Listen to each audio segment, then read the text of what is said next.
तो प्यारी साथ संगत, अभी आप लोगों ने कीर्तन भजन जितना बच्चों से बन पाया, जितना अच्छा हो सका उन्होंने किया। देखो हद अति किसी चीज की भी नहीं दुनिया के अंदर। कोई ये कह दें कि भाई ये तो पूरा हो गया बस अब चलिए, ऐसा कुछ नहीं है, क्योंकि उससे आगे भी कुछ होगा। हमने जहां तक भी पढ़ा है, सुना है, देखा है, उसमें एक चीज तो नोट किया है कि बेअंत को कोई फ्रेम नहीं लगा सकता। बेअंत जो है उसको कोई फ्रेम नहीं कर सकता। फ्रेम का मतलब उसका दायरा नहीं बना सकता। जिस भी वेद को, शास्त्र को, पुराण को, कुरान को, किसी को भी आप पढ़िए, उसके लास्ट में भी ये लिखा होगा और आगे है, अभी और है, ये पूरा नहीं है, कण मात्र है। कोई कहे कि मैंने ये तो पृथ्वी की बात है, ये तो ब्रह्मांड की बात और चेतना की बात है, लेकिन पृथ्वी की बात है। कोई कहे कि मैंने समुद्र को नाप लिया, इतनी इस दिशा में है, इतने किलोमीटर इस दिशा में, नहीं हो सकता। वो भी समय के अनुसार घटते बढ़ते रहते हैं। तो ठीक इसी प्रकार चेतना जो है वो नित्य परिवर्तन होती रहती है, पल पल परिवर्तन होता है उसमें। और यदि परिवर्तन नहीं तो उसको जड़ माना जाता है। जड़ का मतलब वो चलने फिरने के लायक नहीं है, जड़ हो। जैसे एक पत्थर को यहाँ रख दीजिए, वो पत्थर जैसा वैसे पड़ रहेगा, 20 साल में देखो वैसे पड़ रहेगा। लेकिन पहाड़ को नहीं कह सकते आप। पहाड़ नहीं बढ़ता भी है, घटता भी है, पत्थर वो नहीं बढ़ेगा। तो इसी प्रकार हमारे संगत में भी कई किस्म के आदमी होते हैं। महापुरुषों ने दर्शाया है कि एक महापुरुष के प्रोग्राम ऐसे चल रहे थे और बीच में एक सज्जन ने उठ के पूछा, महाराज जी ये संगत में ऐसे ऐसे आदमी बैठे हैं, क्या इसमें बता सकते हो कि इसमें कौन सा उत्तम, मध्यम, कौन सा क्या है? तो उसने बताया था कि हाँ वे बता सकते हैं, क्यों नहीं। तो उन्होंने कहा कि एक बाल्टी पानी के ले आओ। पानी की बाल्टी ले आए और रखवा दी। उस बाल्टी के अंदर उन्होंने एक पतासा लिया, एक पतासा होता है ना, खांड का बना होता है, पतासा इसमें डाल दे और एक पत्थर की कंकर डाल दे और एक मिट्टी डाल दे, उसमें मिट्टी की डली, तीनों डाल दे। तो तीनों डलवा दी और सत्संग शुरू कर दिया। आधा घंटे के करीब घंटे करीब सत्संग किया।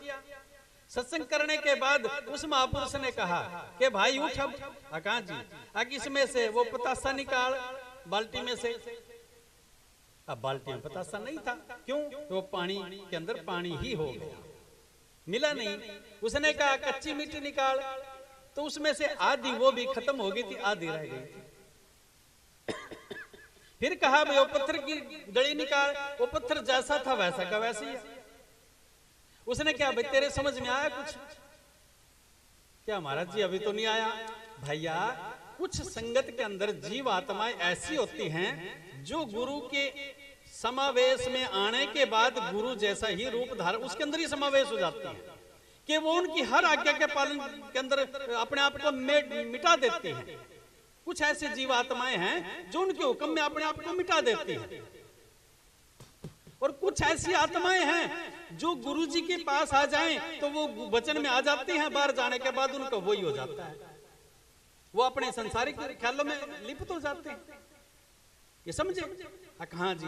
अच्छा कुछ ऐसे हैं भाई, उनको चाहे यहाँ बिठा चाहे वहां बिठा, ख्यालात नहीं बदलेंगे। वो यहाँ बैठे बैठे भी उनके ख्यालात बस काम खराब ही है उनका। यहाँ बैठे बैठे भी उनके ख्यालात अच्छे नहीं होते। वो यहाँ बैठ के भी पता नहीं कहाँ की सैर कर रहे हैं, सुन रहे हैं, यहाँ बैठे हैं। अब उनको वहां बिठा दो, यहाँ बिठा दो। 3 किस्म के आदमी संगत में आते हैं। अब तीनों में से ये कैटेगरी आप लोगों ने छांटनी है। अभी हम कौन से किस्म के हैं? यहाँ बैठे हैं, यहाँ बैठ के दुनिया को देख रहे हैं, या यहाँ बैठ के हम वचन के अंदर हैं, या यहाँ बैठ के हम इसमें अध्यात्म में प्रवेश कर लिया, हमने एंट्री कर ली।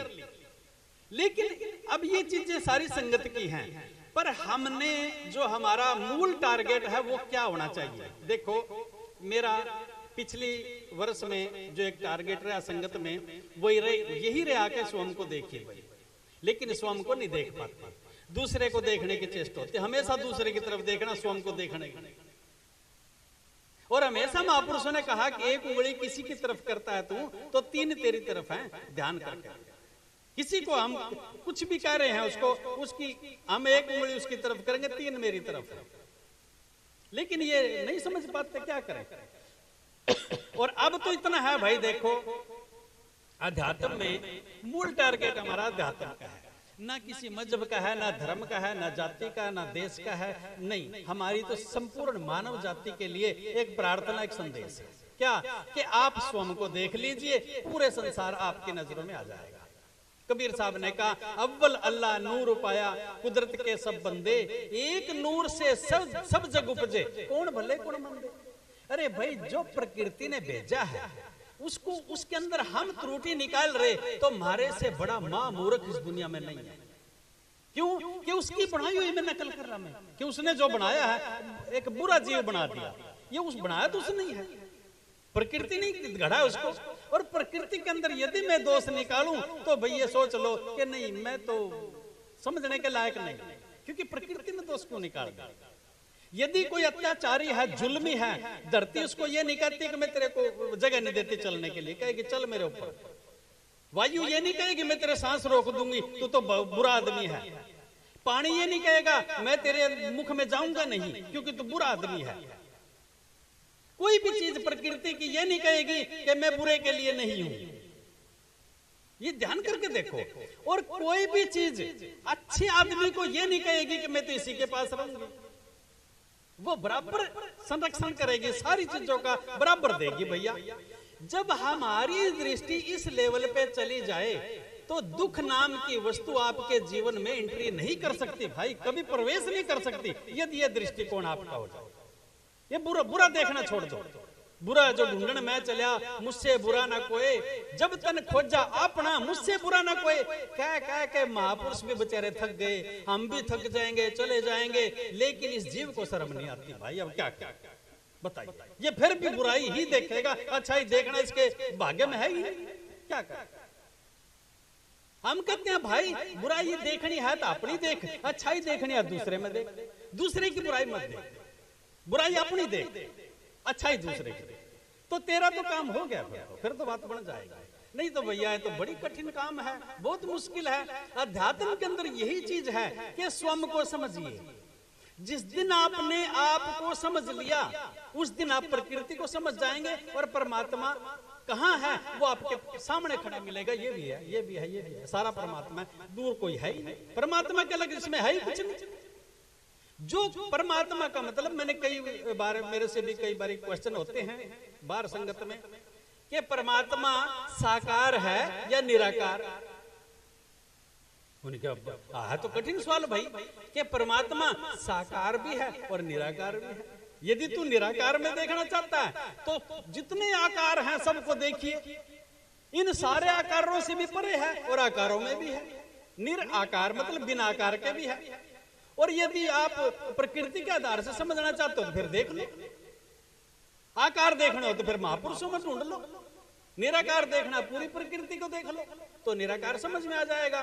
जब तक हम इस थ्योरी को अपना नहीं लेना, अध्यात्म में तो कोई हमारा आधा कदम भी नहीं टिका। अभी अध्यात्म दूर है। अध्यात्म का मतलब है स्वयं का अध्ययन करना, आत्मा का अध्ययन करना। अध्ययन का मतलब उसको जानना, उसकी गहराई तक पहुंचना, उसको समझना। अध्यात्म है क्या? आत्मा जैसे अध्याय प्लस आत्म, इसके संधि छेद करा, अध्याय प्लस आत्म। अध्याय कहते हैं पाठ को, आत्म मतलब उसके हिस्से बना, टुकड़े बना बना के समझना है। टुकड़े में हम जल्दी समझ लेंगे, और इकट्ठा मसाला रखा जाए तो समझना कठिन हो जाएगा। तो इस प्रकार देखो, हमने चेतना अपनी जागृत करनी है तो प्रकृति के कानूनों के अंदर बंधना शुरू कर दो। आप जिस भी देश में जाते हो, उस देश के कानून यदि फॉलो नहीं करो तो वहां पे आपको सजा भी मिलेगी और यातनाएं भी मिलेगी और जेल भी होगी। भाई जिस भी देश में जाइए उसका कानून फॉलो करना पड़ेगा। लेकिन अध्यात्म है पूरी प्रकृति का कानून, पूरी दुनिया का, पूरी सृष्टि का, पूरे ब्रह्मांड का। ये कहेंगे हम पूरे ब्रह्मांड के कानून है कि बारिश जब आती है तो तू उसको रोक नहीं सकता, ये कानून तेरा नहीं है। यदि तेरा अपना कानून बनाएगा तो तू परेशान होएगा। हाँ, तू अपनी रक्षा के लिए कोई इंतजाम कर सकता है, शोर नहीं मचाने। यदि कोई आंधी तूफान आया है, कोई गर्मी है, कोई सर्दी है, तो उसके लिए कुछ नहीं करता, स्वयं अपना आप इंतजाम करता है, उसको गाली नहीं देवा। क्यों? क्योंकि वो तेरे गालियों से ठीक होने वाला नहीं है। दुख आया है, ये प्रकृति का या मेरे कर्म को होगा, उसको प्यार से भुगत ले तो तेरी महानता है। यदि दुख रोएगा तू तो तेरी महानता नहीं है, तेरी कायरता है। किसी भी परिस्थिति में, किसी भी दुख में, संकट में यदि तू महसूस करता है, रोता है, तो परमात्मा का द्वेषी है। और यदि हंस के उसको कबूल करता है तो परमात्मा का हितैषी है, फिर परमात्मा के साथ जुड़ा हुआ है बस। तो ये अध्यात्म की जो प्रक्रिया है ये इसीलिए इतनी कठिन है कि इसमें हमारी मर्जी नहीं चलती, हमारी मर्जी नहीं चलेगी। ये जो हो रहा है उसी में हमने समावेश होना है। जैसे कि बाहर से कोई वस्तु हमारी तरफ आ रही है, उसको रिसीव करना मेरा धर्म है, उल्टी और सुलटी, उसको नहीं बदल सकता मैं, लेकिन अंदर से अपने आप को उसके काबिल कर सकता हूँ। कोई युद्ध चल रहा हो तो मैं बाहर से आने वाली गोली का रुख नहीं बदल सकता, स्वयं को बचने के लिए इधर उधर हो सकता, वो तो आएगी, ठीक है ना। तो इसी प्रकार ये दुख संसार में ऐसे हो तो आएंगे, अपने बचने का साधन कर, शोर मत मचावा, किसी को बताने की आवश्यकता नहीं है। तो वाणी में महाराज जी एक प्रार्थना है, मेरे सतगुरु का आज जन्म दिहाड़ा है और मैं तो कहूंगा मेरा भी जन्मदिन यही है, क्योंकि मेरे को भी इसी तारीख पे, इसी डेट पे मुझे भी मेरे सतगुरु के दर्शन हुए थे। वो पहला जो शरीर था वो एक संसारिक था, इस दिन मेरे सतगुरु ने मेरे को दर्शन दिए थे, जिसके कारण मैं आज यहाँ पे हूँ। प्रोग्राम था 13 मई का, उस पे मैंने वाणी बोली थी, अब तो दिल में ठाऊं ठाणी गाऊं सतगुरु की वाणी। उस दिन से भैया मैं तो सतगुरु की वाणी गा रहा हूं, मन तो और कुछ आता ही नहीं। जो काम करूंगा वो भी उसके लिए। सतगुरु का मतलब मैं किसी अज्ञात विषय के बात नहीं कर रहा, अज्ञात विषय नहीं है। जो बैठा है सारे सतगुरु है मेरा, जो बैठा पूरा, ये पूरे में ही मेरे सतगुरु का चेतना है। मैं इन्हीं को देख देख कर खुश रहता हूँ बस, और कुछ है ही नहीं मेरे पास। मैं बाहर देखूं तो ये मेरी मूर्खता हो जाएगी, क्योंकि बाहर प्रकृति बहुत बड़ा विराट रूप है, मैं देख नहीं पाऊंगा। पर इनको मैं देख लेता हूँ, इनसे मैं खेल लेता हूँ, इनसे मैं प्यार करता हूँ, इनसे मैं लड़ता हूँ, झगड़ता हूँ, सारा काम इनसे करता हूँ। तो मूल तो यही है। तो इसलिए भाई इस दिवस के ऊपर महाराज जी के एक बेनती से मैं शुरुआत करूंगा और फिर एक वाणी आपके सामने रखूंगा, तब तक आपकी भूख का भी इंतजाम हो जाएगा, ठीक है। तू ही तो अंत में, तू ही तो गुण की खान, संत मुनि जन रट रहे तो धर्मालिक तेरा ध्यान।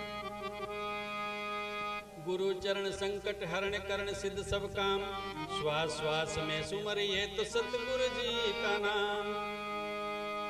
संसर रूप धरे मस्ताना तो संसर में तेरा वास, हाथ जोड़ विनती करे सतगुरु तेरा दास। अष्टकमल के बीच में होया गुरु से मेल, दया हुई साकार की तो चढ़े नाम की रेल।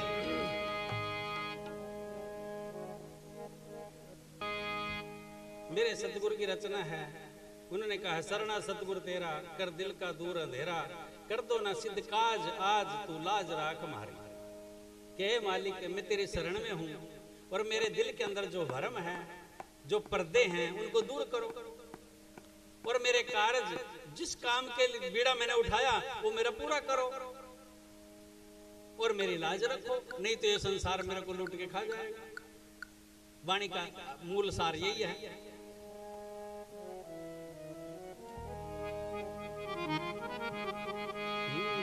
शरणा सतगुरु तेरा, कर दिल का दूर अंधेरा, हो कर दो न सिद्ध काज लाज दियो आज राख मारी। शरणा सतगुरु तेरा, कर दिल का दूर अंधेरा, कर दो न सिद्ध काज लाज दियो आज राख मारी।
दियो आज राख मारी।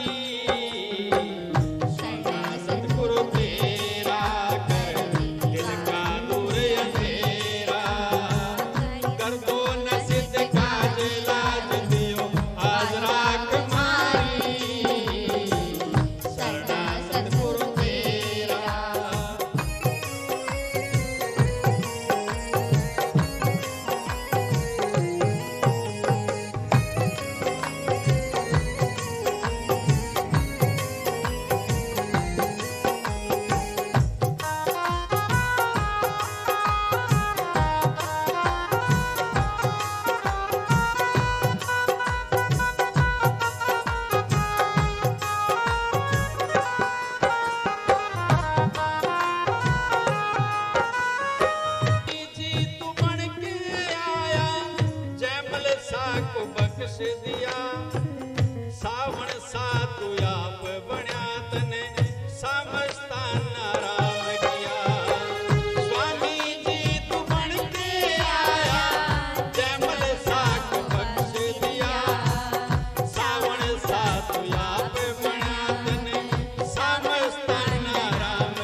वाणी में महाराज जी ने कहा कि हे मालिक, तेरा शरण है, तेरे शरण में हूं, अब देख लो जैसा तुम ठीक समझो। कि वाणी में महाराज जी ने कितना मतलब एक कितना ऊंची सोच से रचा होगी वाणी कि तू ही बन के आया था कबीर भी, तू ही ताकत उस परासुन से, जिसको कहते हैं परासुन, और सुन का मतलब है विचारों से शून्य हो जाना, कि कोई विचार आपके मन में चले ही ना, बिल्कुल शून्य हो जाना, उसको सुन बोलते हैं। पर उस सुन से तू ही बन के आया, तू ही रविदास महाराज जी बना, तू नहीं कुंडे में गंगा बहाई, तू ही स्वामी जी बना, तू ही जयमल सा, सब कुछ तू ही है।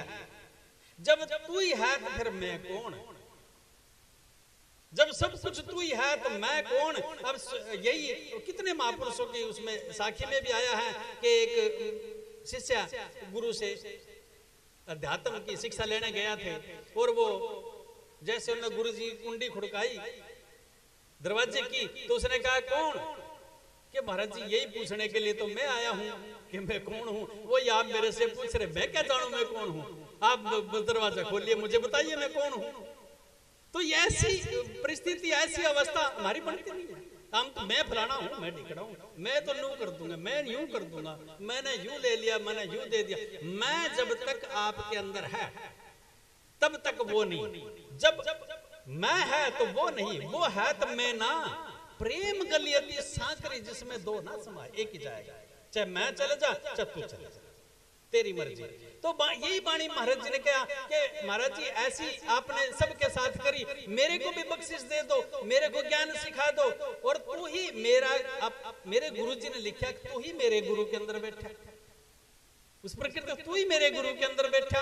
अब संगत में मेरी लाज बचा, अब मेरे को वो नूरी चेहरा का मतलब वो दिखा दे रूप जो सब जगह तू प्रकट है, जो मैं उसको देख सकूं कि तू सब जगह है, कोई जगह ऐसी है ही नहीं कि जिसमें तू नहीं है। कि एक बारी कबीर साहब ने अपने उसमें एक शिष्य की परीक्षा ले ली, उसने सोचा शायद इसने कुछ सीखा होगा, उसने कहा भाई संसार के अंदर तू 1 महीना लगा, 2 महीने लगा, 4 महीने लगा, तेरी मर्जी, संसार में जा घूम, और जो सबसे अपवित्र वस्तु है, जो सबसे गंदी वस्तु हो, व्यक्ति हो, पदार्थ हो, जो तेरे को सबसे गंदा लगे उसको उठा ले, मेरे को मिला दे उसको।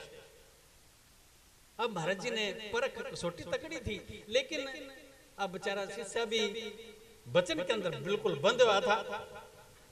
अब एक जैसे पंसारी की दुकान में ड्राई फ्रूट रखे अच्छे अच्छे सुंदर सुंदर, दाख रखे हैं, छुआरे रखे हैं, मेवे रखे हैं, जैसे उसकी तरफ हाथ बढ़ाया शिष्य ने कि ये चाहिए मुझे लेने के लिए, तो अंतर से आवाज आई, हट मेरे को मत छू, क्योंकि मुझे पता है तू यदि मेरे को छुएगा मेरी हालत सुबह क्या होगी मेरे को पता है, तू नहीं जानता, तू तो खाएगा और बाहर गिर के आएगा, मुझे पता मेरी हालत क्या होगी ये तू नहीं बता सकता, तू मेरे को मत छू। अब जिस भी वस्तु से मिला है व्यक्ति से अंतर से आवाज क्या हुआ, हट तेरे जैसा गंदा दुनिया में कोई नहीं, तू मुझे मत छू। अब 2 महीने 4 महीने इसके ऊपर इतनी रिसर्च चली कि वो बेचारा कंफ्यूज हो गया, उसने हार के निर्णय लिया कि नहीं मैं ही गंदा हूं, पूरी दुनिया सारी ठीक है, मेरे बाबा मैं बोरा सब खलक शानी, मैं ही पागल हूं, सब समझदार है मेरे से। लेकिन जब वो आपकी आवे ना फिर समझदार नहीं रहता आदमी, फिर एक दूसरे से पूछता फिरेगा, पर नहीं है जब मस्त है फिर पता नहीं कितने सलाह बिना मांगे दे देगा सब। तो ये फिसरत है इसका, इंसान की क्या कर रहा है, स्वभाव है इसका, आदत है। अच्छा समय है फटाफट सलाह आएंगे अंदर से, बुरा समय है एक भी सलाह उसके काम नहीं आती, फिर दूसरे से पूछेगा मैं क्या करूं, फंस गया अरे मैं क्या करूं, और दूसरा फंस रहा हो दूसरा 100 सलाह दे देगा, तो ऐसे कर ले ऐसे कर ले ऐसे कर ले। तो अब इसकी सलाह तो वहां कहां मारा ना, जहां इसके ऊपर आज खुद आवा तब ये फैसला करे, तब तो बात बने। तो वाणी महाराज जी ने क्या कहा, भाई देख इन चीजों को समझना है ना बड़े प्यार से और धीरे से चलना पड़ेगा, तो ना धीरे धीरे बिल्कुल सहज में, क्योंकि इसके पहले मार्ग जो है ना वो धीनम मार्ग का महाराज जी ने अध्यात्म में चलना। धीनम मार्ग का मतलब है भाई एकदम छलांग ना लगाइए, तेरे से उल्टा पुल्टा हो जाएगा और तो समझ नहीं पाएगा, गिर जाएगा, मर जाएगा। धीनम का मतलब कछुए का मार्ग होता है, धीरे धीरे भाग नहीं सकता वो धीनम मार्ग। धीरे धीरे चीजों को समझो और थोड़ा उसके कवर करोगे। और फिर होता है थोड़ा मकर मार्ग। मकर मार्ग का तेरे आगे फिर जाल आएंगे, तू उलझेगा, फिर कोई सुलझाएगा, फिर तू उलझेगा, फिर खुद अपनी बनाई हुई में फिर उलझेगा तू। यानी कि उस अपनी बनाई हुई में फंसना निकलना और उसी में मर जाना। इसको मकर मार्ग कहते हैं। और फिर आता है मीन मार्ग। मीन मार्ग का मतलब फिर तेरे आगे तेरे को दुनिया का समझ आएगी थोड़ी बहुत ही, फिर जिधर दुनिया जाएगी उधर तू नहीं जाएगा, तू उल्टा चलेगा और दुनिया तुझे लायक नहीं करेगी। यही होता है। जो अध्यात्म को प्राप्त हुए ना, दुनिया ने उनको ठुकरा दिया। जितनी महापुरुषों की आप वाणी पढ़िए, देखिए किसी महापुरुष को दुनिया ने आदर नहीं दिया। हाँ, उनके जिन्होंने समझा उनको आदर दिया। दुनिया ने ठुकरा दिया। किसी महापुरुष के जीवनी पढ़ी कि हम यूं सोचा कि दुनिया हमारे को अच्छा कहेगी तब हम अच्छा होंगे। नहीं, मेरे सतगुरु ने अच्छा कर देना, बस मैं अच्छा हूं, दुनिया को एक साइड कर दो बस। दुनिया आपको अच्छा नहीं कहेगी। हाँ, जिसके अंदर तेरा सतगुरु का वास है वो तुझे जरूर अच्छा कहेगा, क्योंकि उसने समझ लिया। तो फिर आता है ये मीन मार्ग, उल्टा चलेगा। अब ये संत की मति भाई संसार में मिलाने की कोशिश तो करा, मिलती नहीं है। संसारिक जीव जो चाहा वो हम नहीं चाहते, जो हम चाहते हैं वो नहीं चाहता। अब हमारा कहाँ मिला है? तेरा मेरा मनवा कैसे है? कोई कैसे हो भाई? क्योंकि तेरे विचार अलग है, मेरे अलग है। तू चाहता मेरे जैसे मेरे गुरुजी बन जा, मैं चाहता हूँ मेरे जैसे मेरे चेले बन जा। दोनों की झगड़ा है भैया। ना वो मेरे जैसा बना, ना मैं उस जैसा बनूं। कैसे करें? बड़ी तगड़ी समस्या है। तो अब मीन मार्ग से भी निकलेगा तब आपको विहंगम मार्ग नजर आएगा। एक पल में यहाँ और एक पल में ऊपर, एक पल में नीचे, एक पल में उस जगह पे जहां पे प्रकृति का वास है। प्रकृति का हम इसलिए बता रहे हैं क्योंकि प्रकृति एक छोटा शब्द है। प्रकृति को रचने वाला भी कोई है, वो बहुत बड़ा शब्द है। हम प्रकृति को भी समझ लेना, वो समझ में आ जाएगा। और प्रकृति का मतलब ये सारी प्रकृति, हम तुम सब प्रकृति के उस अंश हैं, उसमें बैठे हैं। इसको परमात्मा को, सतगुरु को कोई भी नाम दे दो, वो नामों के अंदर बंधा हुआ नहीं है। वो तो वेव है, ताकत है, चेतना है, बस उतने कुछ भी नाम दे। क्योंकि हम जब पैदा होते हैं कोई नाम थोड़ी होता हमारा, बिना नाम के पैदा होते हैं। 2 महीने में या 2 दिन में, 4 दिन में, 2-4 दिन में जब जैसे हमें मिलता है नाम, चाची, ताई, दादी, काकी, जो भी अच्छा सा हम समझते हैं भैया बुजुर्ग अच्छे नाम रखेंगे। नहीं तो पंडित जी के पास जाएंगे, पंडित जी ने कहेंगे हमारे बच्चे का नामकरण कर दो, या फिर किसी अपने सज्जन पुरुष के पास जाएंगे। यानी नाम बाद में रखा जाता है। तो जो आया था उसका नाम नहीं था, और फिर जाएगा उसका भी नाम नहीं है, बिना नाम के जाएगा। जो बिना नाम आया था और जो चला गया उसके बारे में हम जानने की कभी चेष्टा नहीं करते। हम तो ये जानते हैं कि मैं फलाना हूं, बस ये तो डुप्लीकेट नाम है। यदि कोई महात्मा कहे कि भाई ये तो तेरा डुप्लीकेट नाम है, ओरिजिनल कुछ हो रहा है, अगर नहीं मेरा नाम यही, आधार कार्ड देख ले, पैन कार्ड देख ले, मेरा फलाना देख ले, टिकड़ा देख ले, सारा यही है। अरे भैया तेरी पहचान खातिर है ये नाम, रियल नाम को ढूंढने की तो चेष्टा नहीं करता कभी। तेरा नाम क्या है, तो क्यों आया था दुनिया के अंदर, उस टारगेट को भी नहीं जानता। तो जिस कारण आया था उसकी तरफ तूने एक कदम अभी तक नहीं बढ़ाया। कब बढ़ाएगा भाई तेरी मर्जी, देख ले। और नहीं बढ़ाया तो भाई फिर अब प्रकृति तेरा क्या हाल करेगी वो तू जाने। जिस काम के लिए हम आए हैं दुनिया में, उस काम के लिए मुश्किल से 1 या 2% आदमी अग्रसर होते हैं, नहीं तो सब आप अपने कामों में बिजी हो जाते हैं, खत्म। उसका नाम तो दूर की बात। हम ये चाहते हैं कि सारा काम निबेड़ कर तब इसमें आए। एक बार ये हमारे अनिल जी बैठे हैं, इन्हें एक क्वेश्चन किया था भोपाल से, बैठे थे, पहली बार आए थे कि महाराज जी ये उम्र ठीक है बंदगी करने की। अनिल की याद होगा कि आगे जाकर भी तो कर सकते हैं। तो मैंने एक ही बात बोल ली थी, मैं कहा भाई इसका निर्णय तेरे पे छोड़ता हूं, तू फैसला कर। मान लो उम्र हर इंसान की मान लो 100 साल की उम्र है कि हाँ मान लिया ठीक है बिल्कुल, लेकिन 50 साल तो उसमें तो सोया है, सोएगा कि क्या तो दिन रात पूरे दिन तो नहीं, रात भी था ना उसमें। 100 साल में तो 50 साल तो घटा देंगे, बाकी कितने बचे 50, ठीक है। अच्छा फिर 20-25 साल तो पढ़ाई का भी व्यवस्था करता है तो अपने आप को उठाने के लिए, अब कितने बचे 25 साल में एक बालक यदि इतने पैदा कर दे 20 साल उसका एग्रीमेंट हो लिया, 20 साल तक उसकी देखरेख करनी पड़ेगी। हाँ भी ठीक है, कितने बचे कुछ भी नहीं, फिर कर लिया भजन जब तेरा टाइम होगा। सीधी सी बात भाई, इसमें तो कोई लंबी छोटी बात नहीं। फिर तो जो समय बचा है इसके बाद वो कर लिए भजन जैसा। तो इस यहाँ मुड़ रहे हैं कई महात्मा भी, कई हमारे बड़े भी कह देते हैं ये उम्र थोड़ी है भक्ति की, अरे भी तो खेल खा यार, आगे देखी जाएगी, ऐसा बोलते हैं ना। अरे भैया कल सांस आवे ना आवे उसका भरोसा था ना, तू कौन सी ठेकेदारी लेके आया, कल का तो पता ही नहीं। तू कह रहा अभी समय है कर लेंगे, नहीं भाई जितना हो सका सहज सहज अपने टारगेट को पकड़, अपने उस रास्ते को पकड़ जहां तूने अपने आप को पहचान करनी है, वो रास्ता है। ये अध्यात्म का रास्ता ना तो किसी धर्म पे आधारित, धर्म की मर्यादाओं को नहीं मानता, समाज की मर्यादाओं को नहीं मानता, देश की मर्यादाओं को नहीं मानता, लेकिन रहना पड़ता है, रहना पड़ेगा। देख लो मानता नहीं किसी चीज को भी, वो अलग से उसकी सोच ही अलग है, लेकिन इन्हीं में रह के करना पड़ेगा भाई, क्योंकि इनमें नहीं रहूंगा तो फिर बाहर जाकर रोटी कहां से आएंगे, रोटी तो नहीं पैसे खाने, तो बाहर नहीं जा सकता।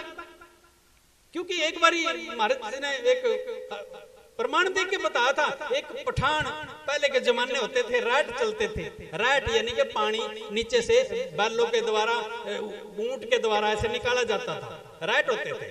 अब रैट जब चलता था उसकी एक गरारी के अंदर एक ऐसे एक कील लगी होती थी जो पीछे जाने से रोकती थी उसको, आगे चलने से, जैसे साइकिल में कुत्ते होते हैं जैसे भाई आगे चलते हैं जोर लगाते हैं पीछे नहीं लगाते, ऐसे उसमें भी होती थी वो किल्ली, वो जैसे जैसे चलता था वो कट कट कट ऐसे आवाज करती थी। अब पठान उतरा, उसने घोड़े को पानी पिलाना चाहा, आप भी पिया, आप पी के और घोड़े को पानी पिलाने के लिए लगा तो घोड़ा बेचारा डरे उस कट कट से पीछे हट जाए। अब जितनी बार कोशिश की पीछे हट गया, उसने कहा भाई किसान इसको रैट को रोक दे, अगर जी ठीक है रोक दिया तो वहां पानी नहीं है, क्योंकि उसी टाइम नीचे चला जाता था वो पानी, लोहे को रखते थे उसके नीचे, लोहे में से एक सेकंड में पानी खत्म। तब किसान कहने लगा भाई पठान जी ये तो ऐसी चलेगी कटकट, यदि इसी कटकट में तू पिला सकता है फिर तो प्यास बुझ जाएगी, नहीं तो तू प्यासा जाएगा। तो कहने का भाव क्या, संसार की कटकट ऐसी चलेगी, हम सोचा कि जीवन सारे शांत हो जाएंगे जब शायद तुम्हारा काम बन जाए, कभी नहीं शांत होगा। हम सोचा कि हमारा बिल्कुल रास्ता साफ हो जाएगा जब भक्ति करेंगे, कभी नहीं साफ होगा। इसी में ही आपने नहीं करना पड़ेगा, इसी ऊपर नीचे होने में नहीं करना पड़ेगा। इसलिए महाराज जी कहते हैं भाई तू थोड़ी सा ध्यान देकर सुन, मैं थोड़ी सी कथाएं आपके सामने रखता हूं एक वाणी के द्वारा। महाराज जी ने कैसे कहा, फिर उसमें धीरा रे मन धीरा पाया नाम पदार्थ हीरा, धीरा रे मन धीरा पाया नाम पदार्थ हीरा, धीरा रे मन हीरा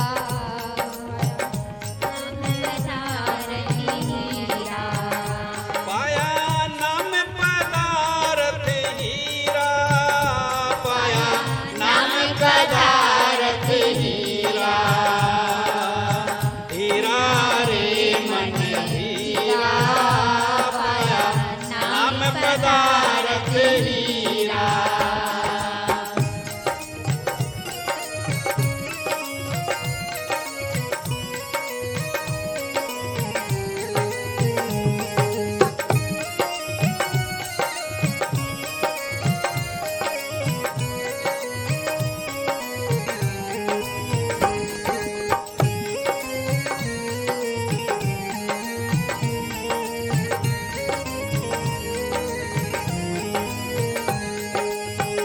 बंदी के बोल कलेजे लागे, बंदी के बोल कलेजे लागे, सुल्तानी भैत फकीरा पाया नाम पदार्थ हीरा, धीरा रे मन धीरा पाया नाम पदार्थ हीरा।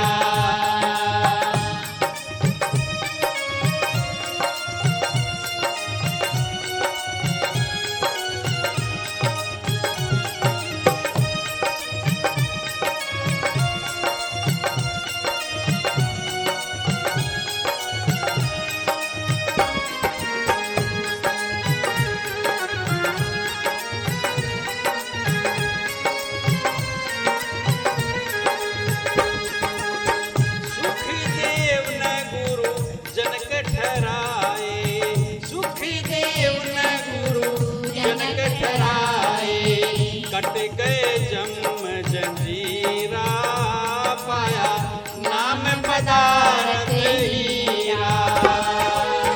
धीरा रे मन धीरा, पाया नाम पदार्थ हीरा।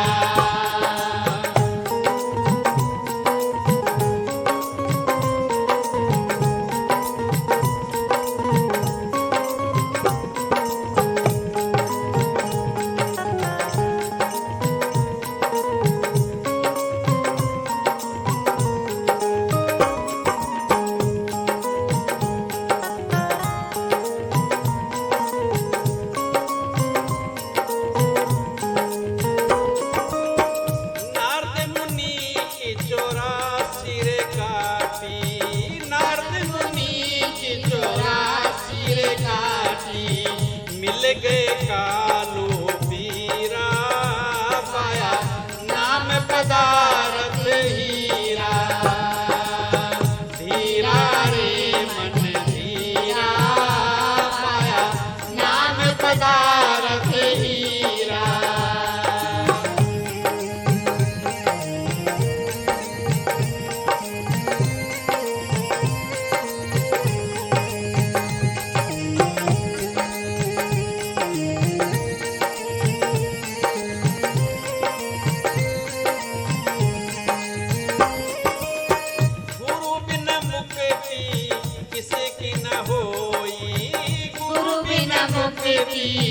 किसे की न होई, कह गए संत कबीरा, पाया नाम पदार्थ हीरा। धीरा रे मन धीरा, पाया नाम पदार्थ हीरा। पाया नाम पदार्थ हीरा, पाया नाम पदार्थ हीरा। धीरा रे मन धीरा, पाया नाम पदार्थ हीरा।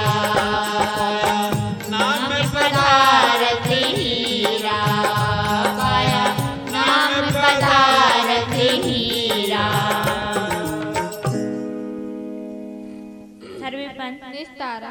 तो महाराज जी क्या समझाने की कोशिश कर रहे हैं इसमें, क्या समझाना चाह रहे हैं वाणी में कि है मन थोड़ा शांति रख, सामर्थ्य रख, जल्दबाजी मत कर, क्योंकि जल्दी का काम हमेशा शैतान का क्या। इंसान बड़ा सोच समझ के कदम रखता है।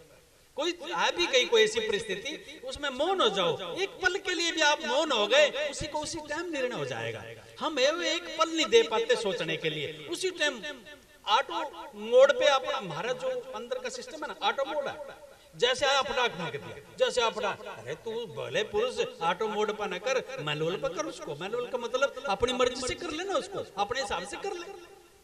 तो ये कह रहा कि भैया अपनी मर्जी से तू थोड़ा सोच के काम कर, बंदी के बोल। सुल्तान राजा सुल्तानी का जिक्र अभी इतिहास कबीर के साथी सुल्तानी के साथ कोई पिछली रूह कोई बिछड़ी हुई थी और कबीर साहब उसको निकालने की शपथ ले चुके कि इसको छोड़ना नहीं, इसको मारना है सुल्तानी को। बड़े जतन करे उसने। एक बार तो पता नहीं क्या उनको मन में आई, जो उनका दुर्ग था, दुर्ग करते थे जहां अति सुरक्षा होती है, जहां पे आदमी चींटी तक भी पर ना मार सके, ऐसा किला, उसको दुर्ग बोलते थे। कि सुल्तानी ने दुर्ग बनाया हुआ था और कबीर भिखारी का वेश बना करके और दुर्ग के अंदर घुसने की कोशिश की। तो जो पहरेदार थे उन्होंने रोक लिया। हट, कहां जा रहे हो भाई? मैं सराय के अंदर रुकूंगा एक नाइट के लिए, फिर चले जाऊंगा। ये सराय नहीं है, ये दुर्ग है बादशाह का। अरे सराय है, दुर्ग कैसे कह रहे तू? सराय है ये। अब उनका झगड़ा कर दिया कबीर साहब ने। वहां झगड़ा करते करते बादशाह के पास भी चले गए। कहने लगे जी वो भिखारी हमारे पीछे छूट गया, बता हम तो परेशान कर दिए, उसको आप समझाओ कि बुलाओ भाई कहीं। तो गए, हाँ भाई क्या बात है? महाराज मैंने एक नाइट सराय में रुकना था, ये कह रहे दुर्ग है। कि हाँ महाराज जी दुर्ग है वो, सराय नहीं है। अच्छा अच्छा, तेरे से पहले यहाँ बता कौन रहता था? अगर मेरे बाप था, अगर उससे पहले उसका बाप था, अगर उससे पहले कहीं खानदान चले, अगर जिसमें इतने ठहर कर चले गए उसको तू दुर्ग करता है क्या? सराय है यार, देख दे नाइट में भी रुक जूंगा।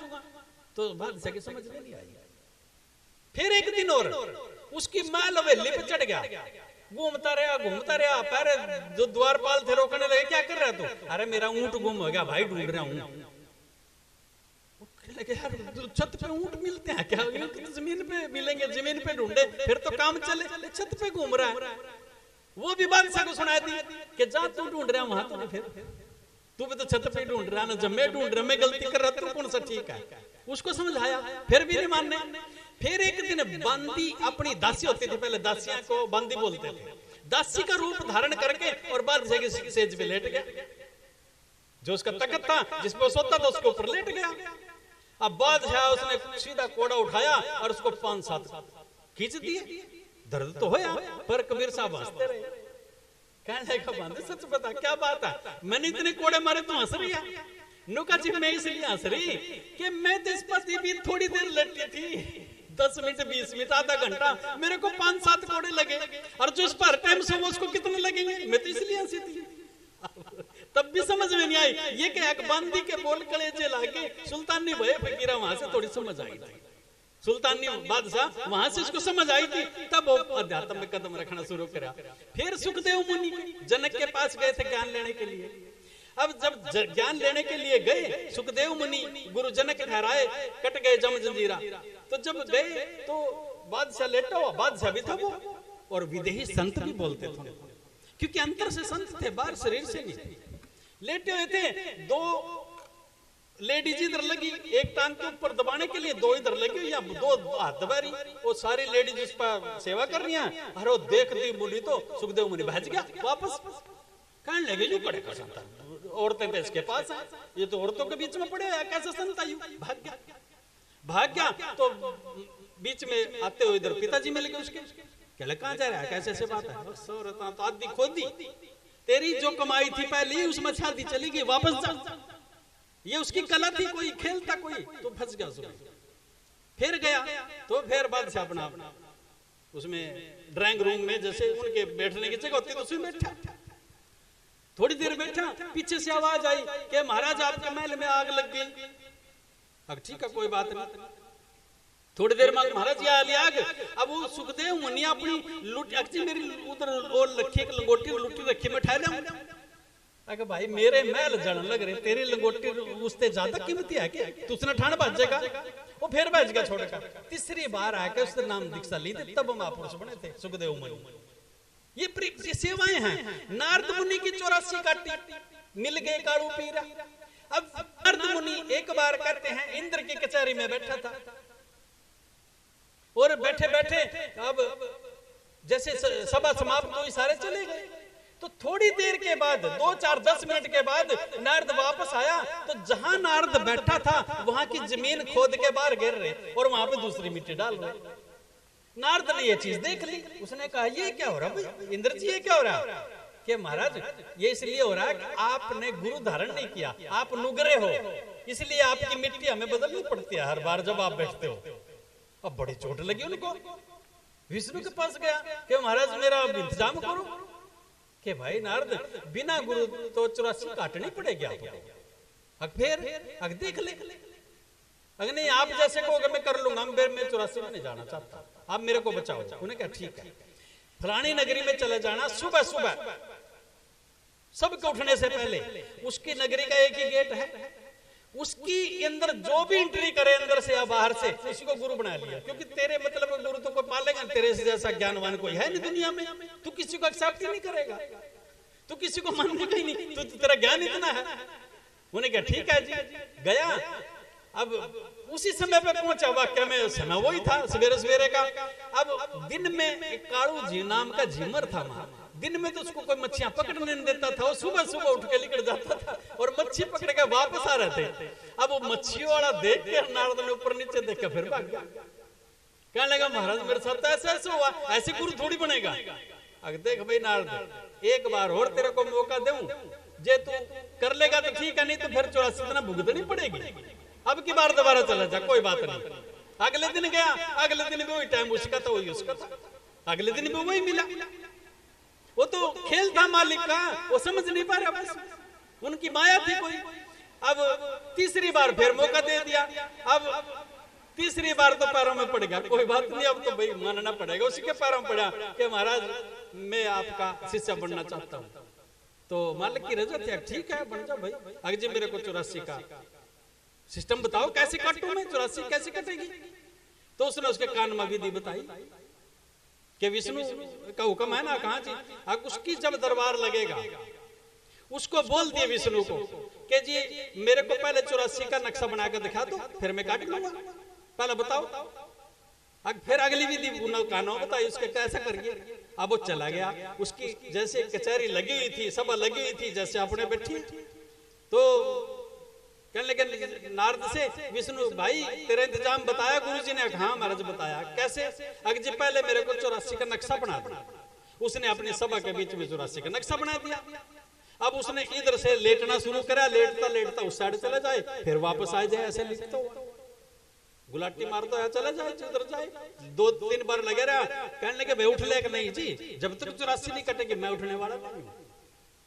अब सब थक गए, क्या क्या विष्णु ने कहा भाई कट गई तेरी 84, कट गई जी। हाँ आगे चले उठ लिया। अब यह विधि किसने बताई? कालू जी मरने, ये कट गए, कालू मिल गए, कालू पीरा। गुरु बिना मुक्ति किसी की ना हुई भाई, किसी के गुरु के बगैर मुक्ति नहीं है। क्या के संत फकीरा, गुरु का मतलब वो गुरु है, ये खाम खाई गुरु नहीं। वो गुरु जो आपको संसार से काट का और परमात्मा में जोड़ दे।